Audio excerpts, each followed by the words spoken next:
Hey friends, it is Jenna. What is up? And welcome back to the Board Game Garden and welcome to the monthly wrap up for June. So this is going up a little bit late. I'm currently filming this on July 11th, so I don't know when this is going to go up. I'm actually leaving to go to the cottage next week on Tuesday, so I'm trying to get as much filming done late this week so that I have lots to edit over the weekend, and then I will have a bunch of content up while I am gone. But we are going to be playing board games while I'm gone, so I'm very excited. It's basically like a cottage board game relaxation weekend. I'm very excited. We're going with a bunch of friends, but anyways, I'm going to be chatting about all of the games that I played in June, specifically my top 10 games for June, multiplayer, and then also I'm going to be going through my stats. I'm going to have a few small box games that I'm going to be chatting about in my herb garden section of this video if you haven't watched it before.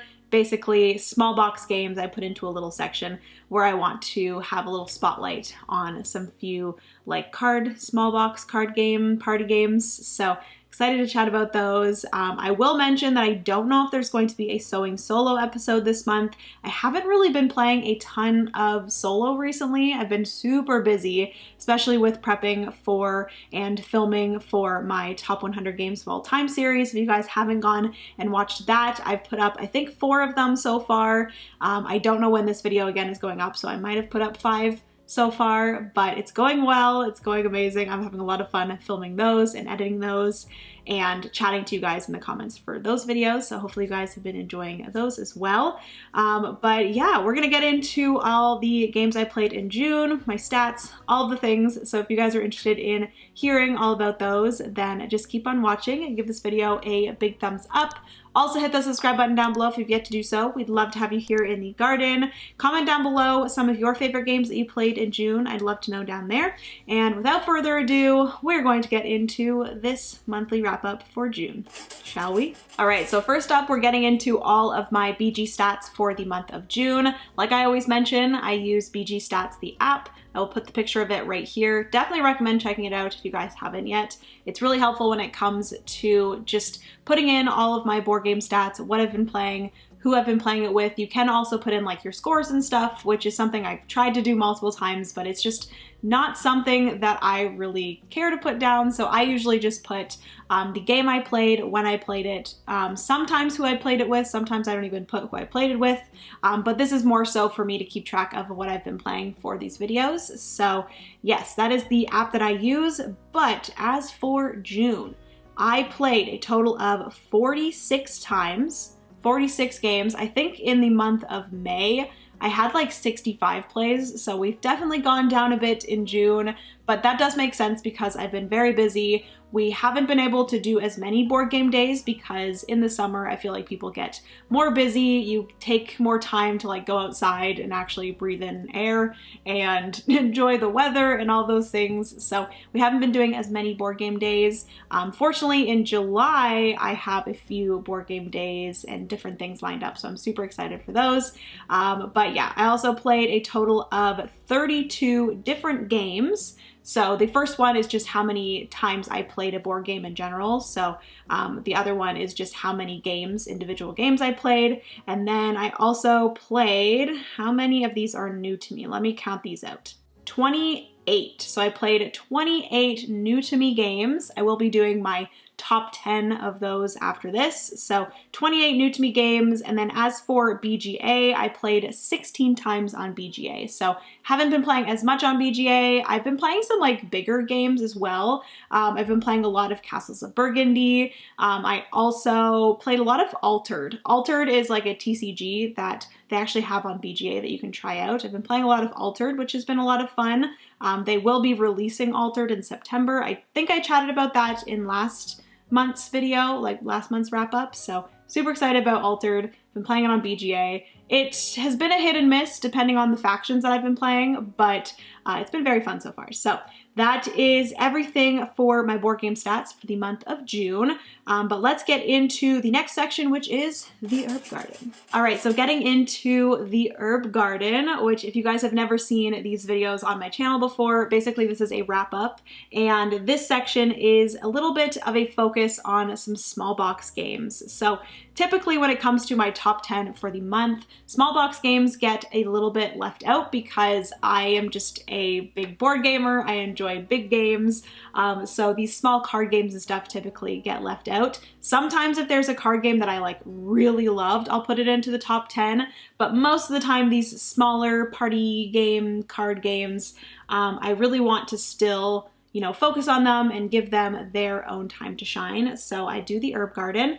And the first game that I wanted to chat about in the Herb Garden, this was sent to me by the publisher, which a huge thank you to them. The publisher is X First Games, and this game is called Sky Towers. So X First Games is a publisher from Japan, and they reached out and asked if I wanted to try out Sky Towers. So I looked up the rules for it. It seemed like a lot of fun. It has some like really unique mechanisms to it. So I was like, sure, would love to check it out. I played it with some friends and I really enjoyed it.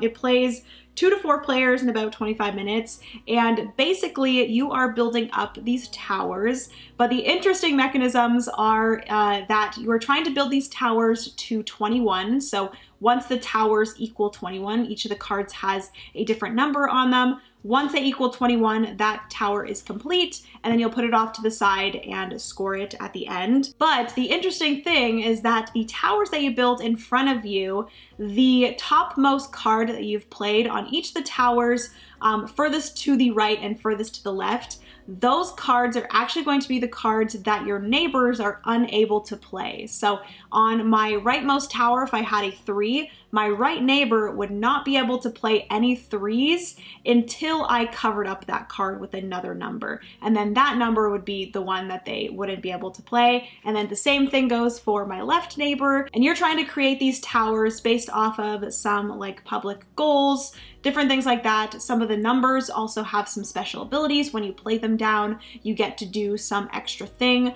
So on your turn, you're either playing down cards or you're going to be drawing cards from a deck, and you're going to just want to get the most victory points as possible. It's a fun game. It has a few cool, unique mechanisms and rules to it, which I really enjoyed. And I really had a lot of fun with it. So that is why Sky Towers I wanted to chat about here in the Herb Garden. So the next game that I wanted to chat about here in the Herb Garden is another very interesting, unique card game. I really love card games. I love small box card games that you can just bring to gatherings, whether that is with friends, family, anything like that, that plays quite a few players and just has some like fun like card playing. I think they're just great games to have in your collection. So the next one I wanted to chat about was Line It. So this was sent to me by Hachette, so a huge thank you to them. And this plays 2 to 5 players in about 20 minutes. And in Line It, pretty self-explanatory with the name, but basically you are creating a line of either ascending or descending numbers. And you're going to be doing this by drafting from this middle area, and you're going to be placing these cards into this line. If you ever cannot place a card into your line, you can only ever have one card or one line at a time. If you can never, or if you can't get a card into your hand that you're able to play, whether it's in ascending or descending of your line, you have to complete that line and score it, which sometimes you're not going to get any points depending on how long you can build out your line. You're also trying to play the same color. If you are ever able to get 3 of the same color in a row in your line, you'll be able to win the jackpot in that line, and then you're going to get some more cards that are going to get you points. I believe each of the lines is going to score you. I think you take out 3 of the cards, and then the rest of the cards in that line, you get a victory point per card in that line. There's also these black cards that you can place into your line that have a number on them. So for example, it could be 3+. If you're able to put that card into your line and then play 3 or more cards after that black card will then get you more victory points. So it's just very fun drafting, placing cards into your line and then scoring those lines. I think again, it just has this very fun, slightly unique gameplay to it. It's fairly simple to teach and learn. So I've really been enjoying this one. So that's why I wanted to give a shout out to Line It. And lastly, for the Herb Garden, we have a small box game from All Play. This was sent to me by All Play, and I'm so excited about this game. It is so good. This might be in contention, is that the word, for one of my favorite games by All Play, and that game is Things in Rings. This is a game for 2 to 6 players. I love that it plays up to 6 players. Honestly, you could probably play this even more than 6 players if you wanted to. It's a fairly just like open-ended party game, but basically, like the title says, you're going to have these rings. You're going to make a Venn diagram of these 3 rings, and each of the rings is going to have a secret kind of rule to it. One of them is going to be about the word itself. One of them is going to be, I think, context, and then the other one's going to be something else. I forget the 3 things, but basically they're all going to have their own secret rule, and only one player is going to be able to know those rules. They're going to be the like all-knowing player. I think there's like a specific name for that player, but yes, that player is going to know the rules, and they are going to place 3 cards out. These cards are just going to be random items. There's like a bunch of different cards in the game of just like the most random items. And basically they're going to put 3 cards out that match the rules, the secret rules that they only know. And then going in turn order, each player is going to have a hand of cards, and each player is going to be trying to get rid of their cards first, because the player that can get rid of all their cards first is going to be the winner. And you're going to do this by just playing down one of those item cards into one of the circles, or one of like the overlaps of these circles, or the center if you think that that item has all 3 of the rules in it. So just like your typical Venn diagram and how those rules go. But you're gonna play down one of those cards. The all-knowing player, the like active player that knows all the secrets, is going to tell you whether that is correct or not. If it's correct, then the player gets to play another card into the Venn diagram. If it's incorrect, the all-knowing player then takes the card and places it into the correct spot, which I will note that you can also place it outside if it doesn't follow any of the rules. And if this happens, then the player stops their turn right away and it goes to the next player and they do the same thing. You're going to continue that until one player successfully gets rid of all of their cards. I will also add, if you put in a card and it is wrong, you do have to pick up a card again, because obviously you'd be able to get rid of all your cards eventually. But if you do get it wrong, you do have to pick up another card. But yeah, the player that gets rid of all their cards first will be the winner. And it's really fun trying to play down these cards. It really scratches the itch of the deduction lover in me, because you're trying to deduce like what items are in each of these circles and what the rules could possibly be. So yes, I've really been enjoying Things in Rings. It's one that I'm excited to introduce to more people. So that is the last in the herb garden. That is Things in Rings. All right, so moving into my top 10 games of the month. So this month I have played a bunch of really good games. The first game and my number 10 for June is a game called Cascadero. So this is a new game from, I believe, Bitewing Games. I do not have a copy of it. We played my friend Kat's copy. And this is from Reiner Knizia, I believe.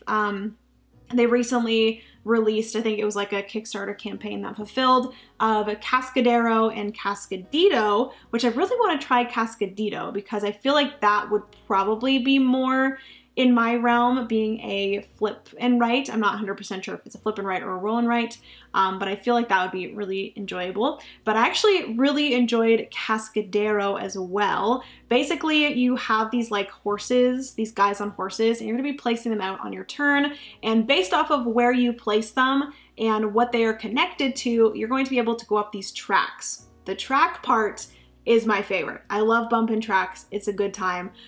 So you're going to be placing these down. You're going to try to be making different connections to different colors.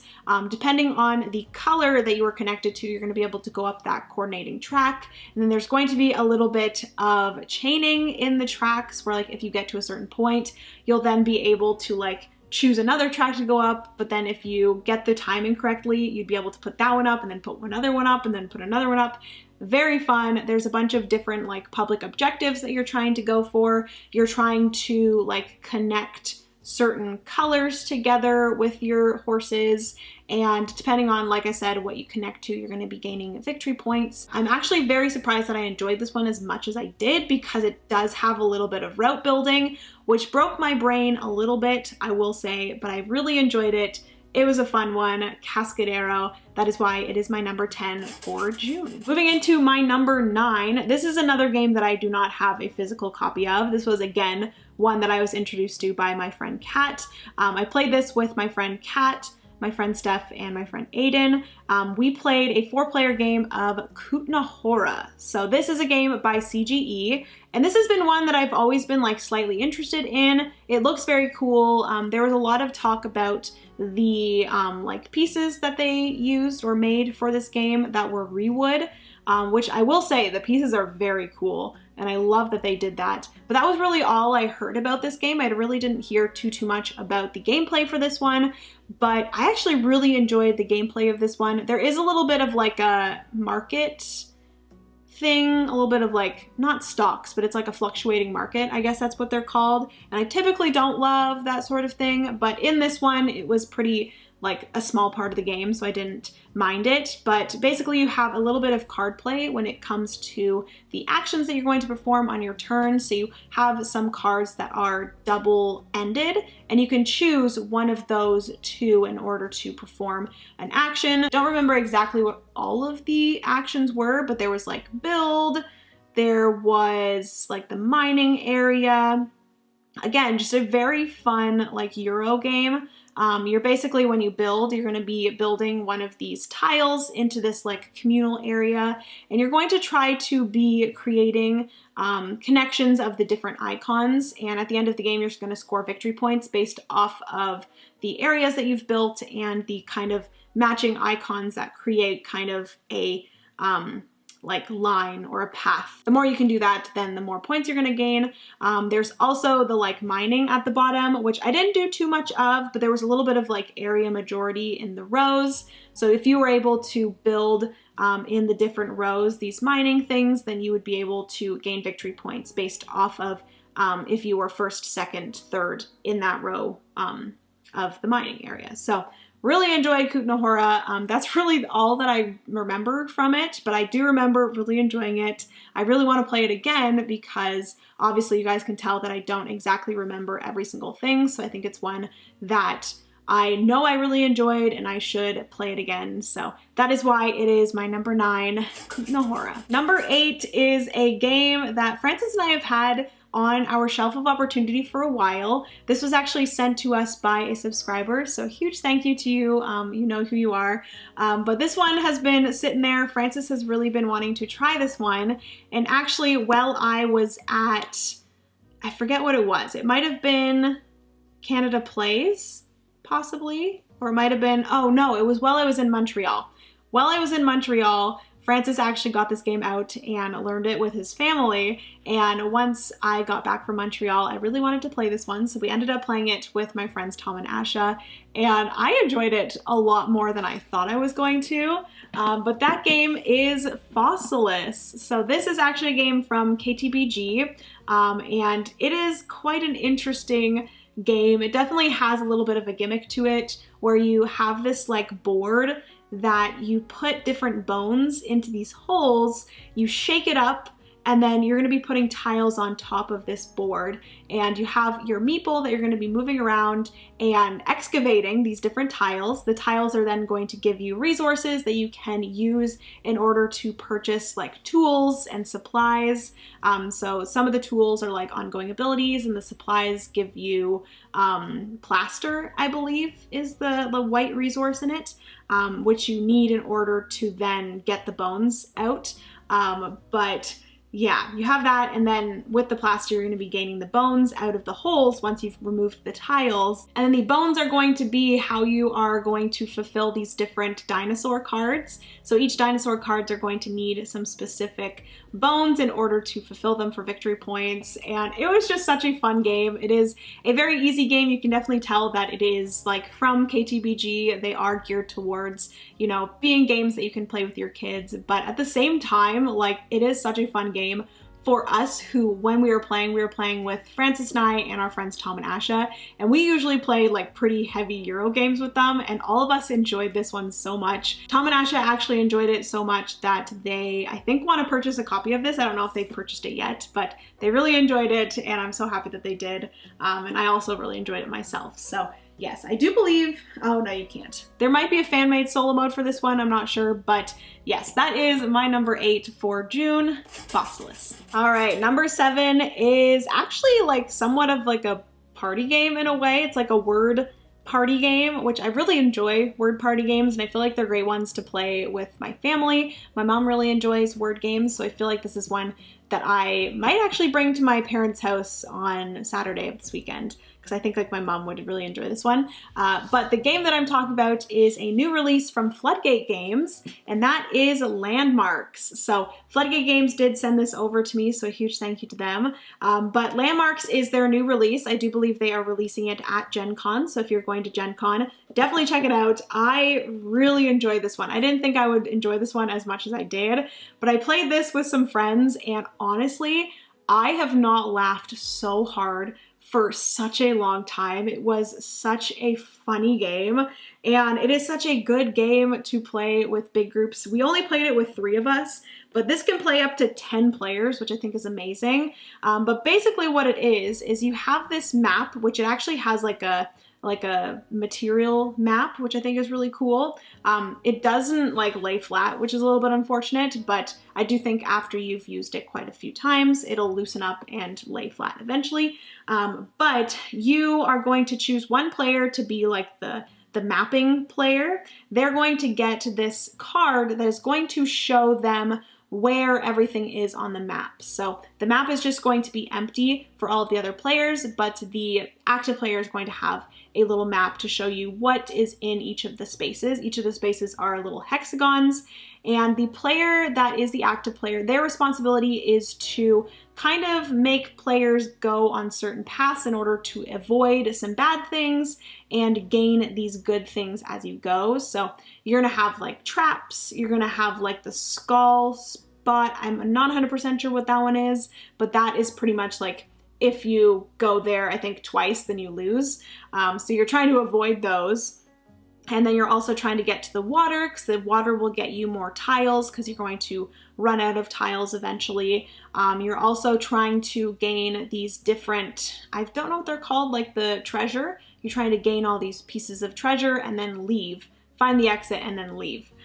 So the person that is the active player is doing this by giving the players different words. And you're trying to, you're just gonna give them a word on the tile, and they have to place it onto the map in a spot that they think is kind of associated with the word that it's connected to, if that makes sense. And it is just so much fun. Just like the way that the active player is thinking, and then all of the other players trying to figure out what they're thinking with the word that they gave them. It's very fun. So that is why Landmarks is my number 7. I really enjoyed this one. I'm excited to play it more.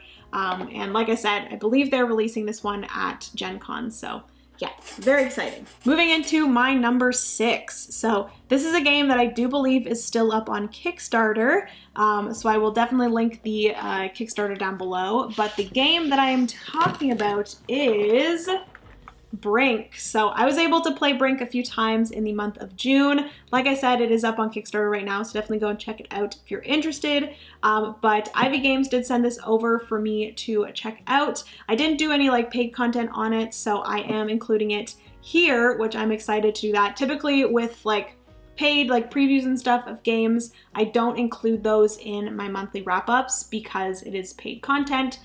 So this one was just solely sent over for me to try out and share with you guys. So Brink is the newest game from Ivy Games that they are coming out with. It is up on Kickstarter, and I really enjoyed this one. So I think this one actually could possibly potentially become one of my favorite Ivy games. Currently, I think my favorite one is Moonrakers, and this one is based in the Moonrakers world. And I do think that I possibly enjoy the gameplay of this one more because this one implements worker placement, whereas Moonrakers has like deck building, and I definitely think I prefer worker placement over deck building. But in Brink, you have these 3 different sized ships that you're going to be placing out on your turn. Depending on the size of the ship, you're going to be able to place it onto either a hex, in between 2 hexes, or on the corner of 3 hexes for your large ship. And then wherever you place it, that is going to allow you to gain resources, so different colored cubes. And it's also going to allow you to do some actions. You're going to be able to get action cards, rider cards, which basically change up the voting phase that I will talk about in a second. You can also get assistants, or I forget what they're called. I don't think they're called assistants. They're like the people that you can purchase that'll give you ongoing abilities. You can also do the upgrade, so you can upgrade your ships to get you more resources or give you more power, which power is going to be wherever you place your ships. Depending on the different colored hexes that you're touching, that's going to give you power. And at the end of each round, it's going to be in 3 rounds, you're going to do a vote on what color power is going to score victory points. So the first and second place, you can actually use your resources as voting power for these different colors. Then whatever one gets the most votes and the one that gets the second most votes are going to be the ones that gain victory points. And then based off of how many of those colors you're touching, you'll gain more victory points. So it's this very interesting game, a really cool kind of balance between both Euro mechanisms as well as this really awesome player interaction, which I've enjoyed with Moonrakers. And this one, you're doing a lot more like trading, not so much negotiating. I guess there's a little bit of negotiation because you are like chatting about the trades and possibly being like, hey, if you give this to me now, like I'll remember that and I'll help you in the future kind of thing.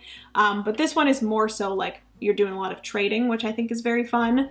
And then I really love, like I said, the worker placement and like the actions that you're doing, different things like that. I've really enjoyed it. So yes, overall, I've really enjoyed Brink, and that is why it is my number 6. All right, so moving into number 5. This is a game that I do not have a copy of physically, but I tried this with some friends the other week, and this has been a game that has been getting a lot of hype recently. I don't know if it's still number 1 on the hotness list. I'm pretty sure it probably is. I'm actually interested to know now, so let me check if it is, because it's been getting a lot of hype. It sure is. It's still number 1 on the hotness, and that is from Leader Games, Arcs. So I did have a chance to play Arcs.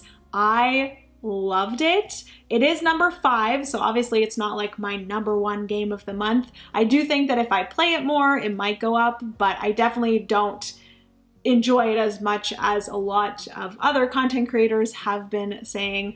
I really enjoyed it, don't get me wrong, I really enjoyed it, but there are some other games that I enjoyed more. This game does have quite a bit of conflict in it. There is battling and stuff, which is something that I don't typically love, but it does implement some trick taking, which I think is so cool, and I really enjoyed the game overall, so that is why it is at my number 5. I know that Shut Up and Sit Down has said that is probably like their favorite game of 2024 so far, or could be the best game of 2024 for them. And also Sam from Lord of the Board really enjoyed it. He does really love Leader Games, and he's a huge fan of Root. So this one coming in and kind of having some similar vibes to it, then I completely understand why he likes it so much. But yeah, it's really enjoyable. I really love, like I said, the trick-taking part of it. I think it's very cool that you're going to be playing tricks.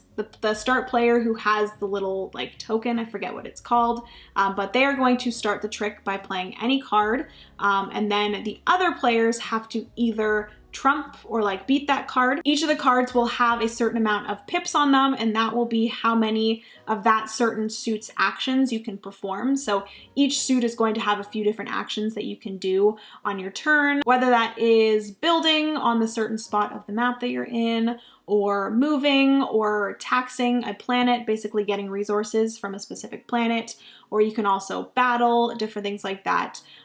So you're going to do however many actions of the card that you played, or the other players can play a card face down. That means that they are copying the suit of the like start player, but they can only perform one action. Or you can play a card, another card of any other suit, but again, you can only do one action from that specific card, and you obviously would not win the trick. And then whoever won the trick would then get the little thing to start the next trick, if that makes sense.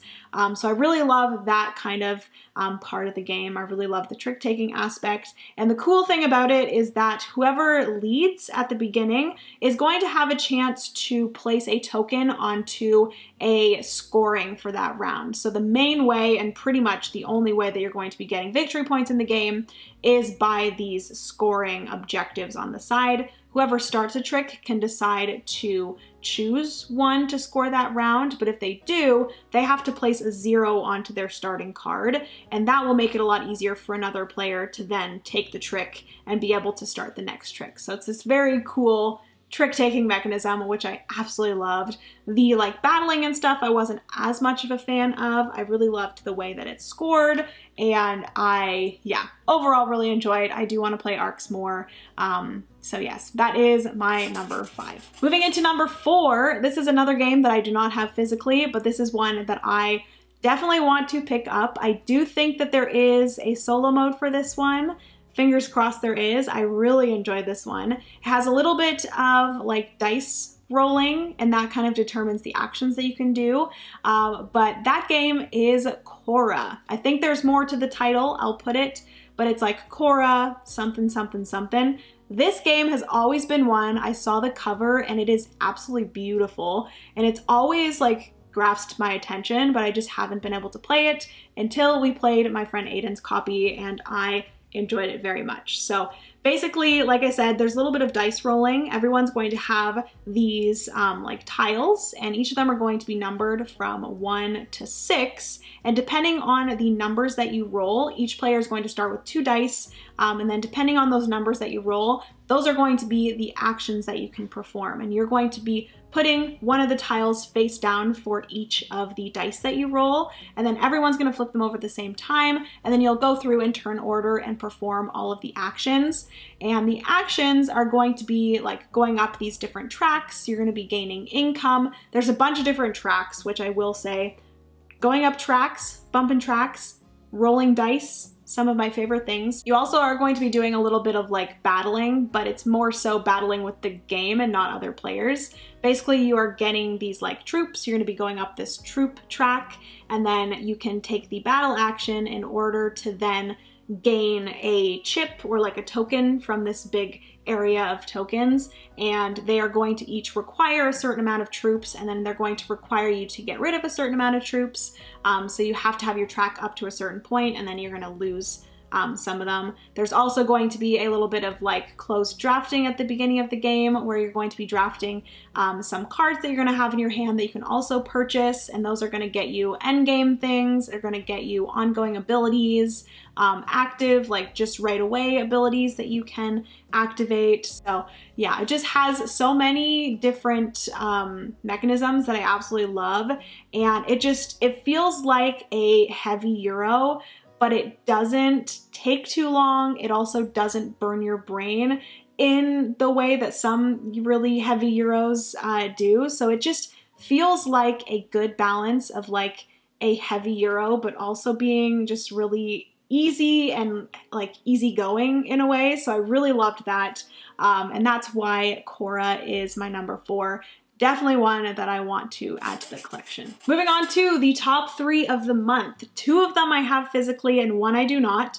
So number 3 is one that thankfully I do have physically, and I am so happy that I have a physical copy of this one. This one I feel like is going to be a very popular one at Gen Con. This is one that Devere is releasing at Gen Con, and that game is Cities. We played this and I enjoyed it so much. There is just something about this game. The rule set is just so simple and just so much fun. I don't know what it is, but basically it is a pretty straightforward like drafting game where you are going to have a few different items that you're going to be drafting. So you're going to have some like objective cards that you're going to be drafting. You're going to have the city tiles. You're going to have smaller tiles that are going to be like little things that you're putting into your city that you're going to be drafting, and then there's also going to be buildings that you're going to be drafting. And basically on your turn, you are able to draft one of the 4 things, but you're only ever able able to draft one of each of them. So on a turn, you might decide, I really want these buildings, so I'm going to draft those first, but you can then not draft any more buildings for that round. You've already drafted your buildings. You will then maybe see an objective that you really want to draft, so you'll draft that. And it's this really cool puzzle of like prioritizing what things you want to get and kind of almost looking at the other players and being like, can I hold off on that thing and drafting that thing because I don't think the other players are going to take the thing that I want, and maybe prioritize one of the other 4 things that you might think that someone else is going to take. And basically you are building out this 3x3 kind of city that is going to score in different ways based off of your objectives that you're going to be drafting throughout the game, as well as some public objectives depending on the city that you're playing with. So you guys can see here there are a bunch of different cities. Is it 8 of them? I think there are 8 different cities that you're going to be able to choose from, and those are going to give you some different public objectives that you're going to be going for. And I just loved this game so much, and I cannot wait to play it again. It makes me a little bit sad that you can't play this one solo, but I am sure, honestly, I'm like considering trying to like create my own solo mode for this one. I actually have been thinking more recently that I might start to try to design some solo modes for some games. So let me know if that's something that you guys are interested in. I feel like there's a few games that I see here and there that I would love to have a solo mode for. Specifically like the puzzly games, I feel like just need to have a solo mode. So this is definitely one that I feel like I could create a solo mode for, and it would be just wonderful and puzzly and fun. But I do think that this one really does shine multiplayer because you do have those decisions of prioritizing what things you want to draft in what order. So anyways, that is Cities. I've yapped about it enough already, so that is why Cities is my number 3 for June. Moving into my number 2. This is a game that, again, I do not have physically, and I'm very sad about it, but that game is Lagrange, or Lagrange. I don't know how to pronounce it, but my friend Kat, again, has an amazing version of this. She has like the Master Deluxe fancy version. They did Board and Dice, they like reprinted this, and it just is beautiful now. I haven't actually seen, or I've seen the cover of what the old Lagrange looked like, and it was okay, but this new version is absolutely beautiful. And this is a wonderful game. This is a game that I think I chatted about in my games that I can see getting into my top 100 games of all time. And this one is definitely one that I could see if I ever get my own copy, which, like, granted, the like master fancy version is very expensive, so I don't know if that's gonna happen. But this game is so good. It has such a bland theme, but the gameplay of it is just so good, and I'm addicted, and I just want to play it again. I think I've played it like 2 or 3 times this month, but I keep on telling Kat that I want to play it again. But basically, you are a farmer, you have your own farm board, and the real big thing about this game that I absolutely love is the card play in this game. Basically, you're trying to farm these different resources to then complete these different communal, not really communal, but these buildings on the main board. And then also your own kind of, I forget what they're called. They're pretty much just like orders that you can fulfill on your own board that are like private order fulfillment. And you are trying to do that in the best way possible by this really cool card play, as well as this dice drafting kind of mechanism, which you guys know how much I love dice. But the multi-use cards in this game are so satisfying to me because you get this hand of cards at the beginning of the game, and you're going to be choosing how you want to use these cards. So there are, I believe, 4 different ways that you can use the card. You're either going to tuck them underneath your board in order to gain some sort of ability. You are going to tuck them on the left side for your like farming crops. You can actually build out more crops. You can put on the right side in order to do some upgrades to like your income, as well as how many things you can like fulfill on a turn, as well as like pigs and your like hand limit, stuff like that on the right side. And then at the top, you're going to be tucking it in for those orders, like I mentioned. And this oh, the gameplay of trying to decide what cards you're going to use for what is just so satisfying to me, and I can't get enough of it. And I freaking love Lagrange, and I need it in the collection. There is a big solo mode, and I would love to try this one out solo. So Board and Dice, if you guys want some solo content for Lagrange, please reach out, because this game is absolutely fantastic and I loved it.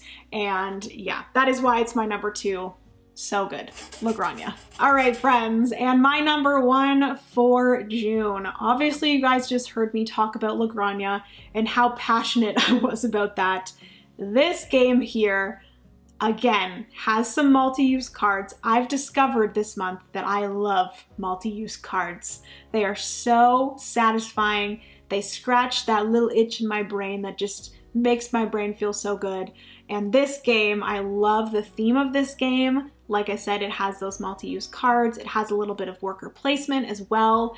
Also a little bit of like area majority, which I think is really cool.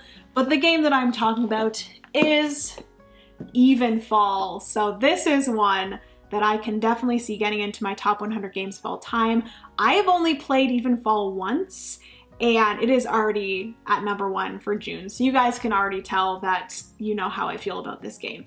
It was so enjoyable to me. I loved this game so much. Like I said, you again have those like multi-use cards, and I do believe that each player is playing as like their own coven, and you are like kind of competing for these different locations. You're going to be placing workers out on the main board in order to draft these different locations that you're then going to put into your own tableau. And the interesting thing is that your tableau actually has like 2 levels, and you're gonna have 2 types of workers.